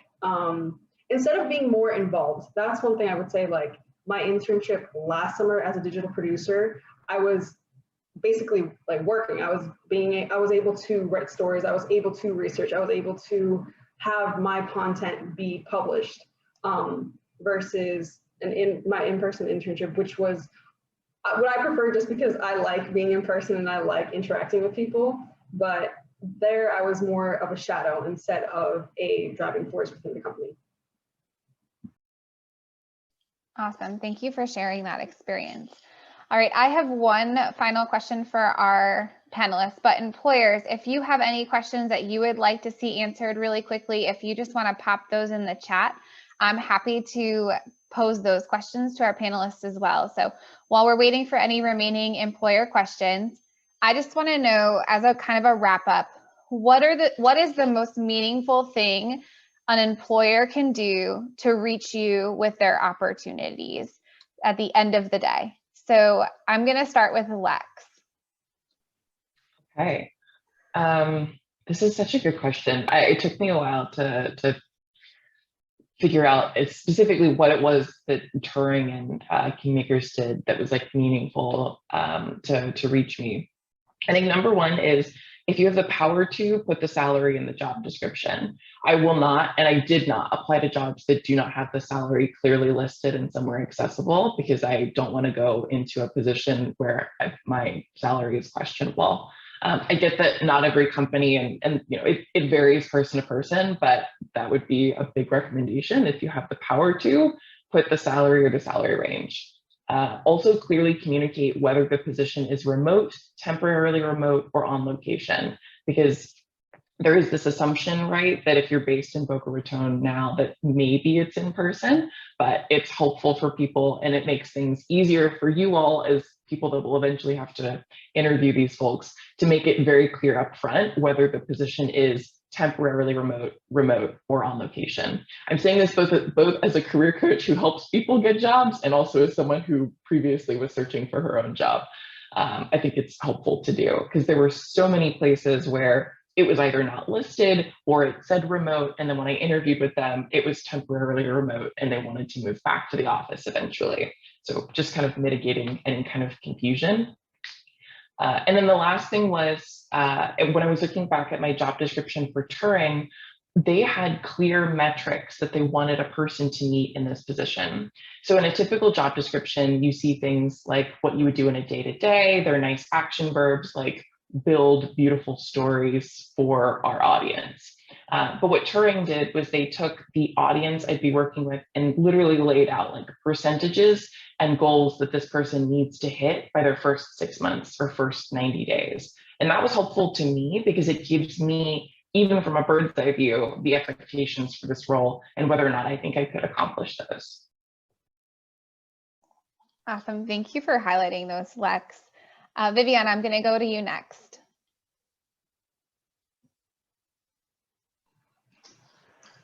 So I'm so sorry, I kind of blanked out. So what did you ask? No worries. So what is the most meaningful thing an employer can do to reach you with their opportunity? Oh, well, I think what we've spoken about before, just like be upfront, be clear. I like what Lex said about, you know, saying your salary, because I think about that all the time, like kind of like you're on a date when you're in an interview. I don't want to just straight up say like, how much am I going to get paid? Like, it'd be nice to kind of just, the beforehand, just be upfront, the clear communication. If there's something stopping an employer from hiring me, I would like to know that. Like, I know, for example, I have purple hair right now and I can't go on the news with purple hair. It would be fine if an employer's like, straight up, dye your hair. Anything, I would just say be clear, be concise, be communicative, because a lot of people right now, they want to find jobs. And I think sometimes it's just that fear of like not wanting to communicate clearly. So I would say that that's the best, and that's the most noble thing an employer can do. Thank you for sharing that. All right, Felipe, how about you?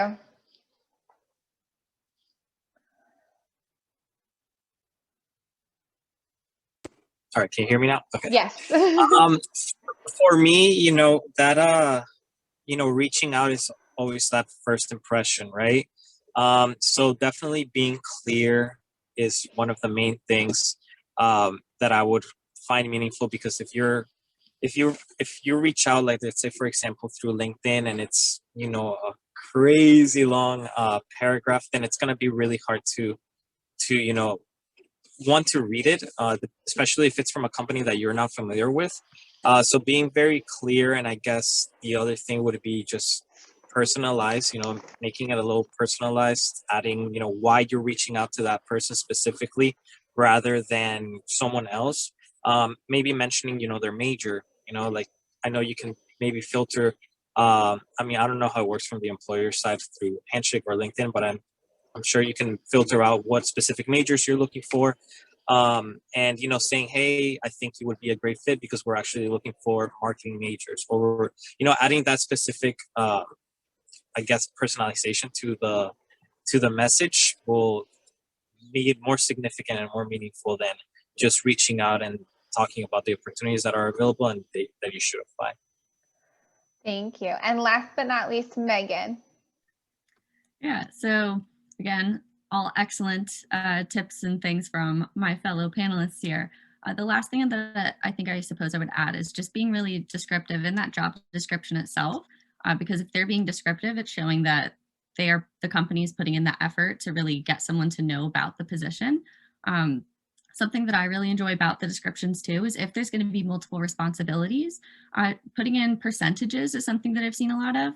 Like in my case, some advising, some like supervision, some event planning, showing like, oh, you'll be doing about 50% this, 25 this, 25 this.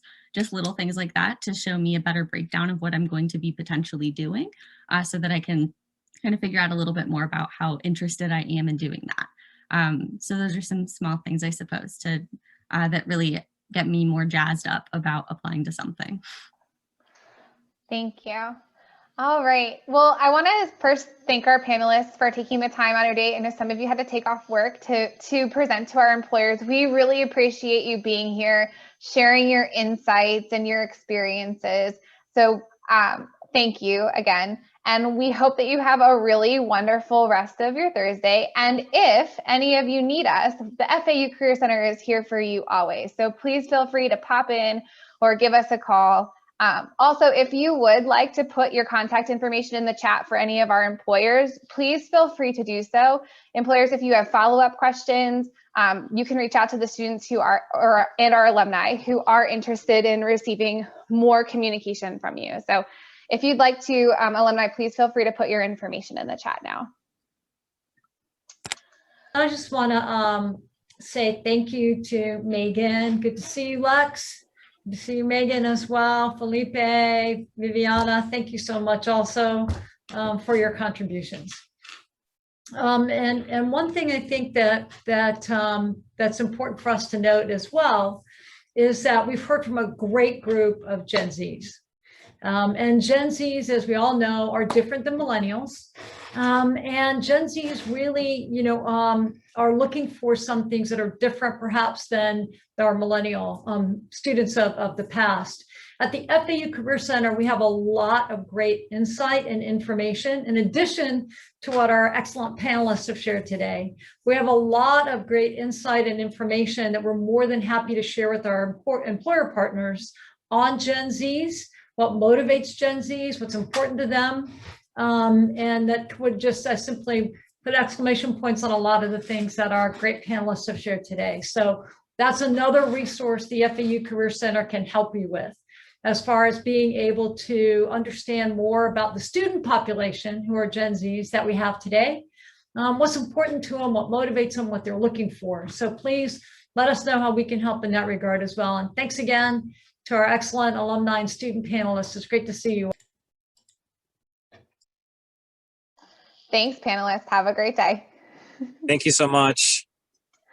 All right, for my employer partners who are still on the call, because we didn't break prior to this, and I know it was a little bit long, I'm going to go ahead and put a 5-minute break in, or maybe a 7-minute break in. We will start our next portion where I wrap up fall 2020 recruitment plans for FAU at 11:25. So we'll take about 6 or 7 minutes here to pause and break. So I'll see you all again in a little bit.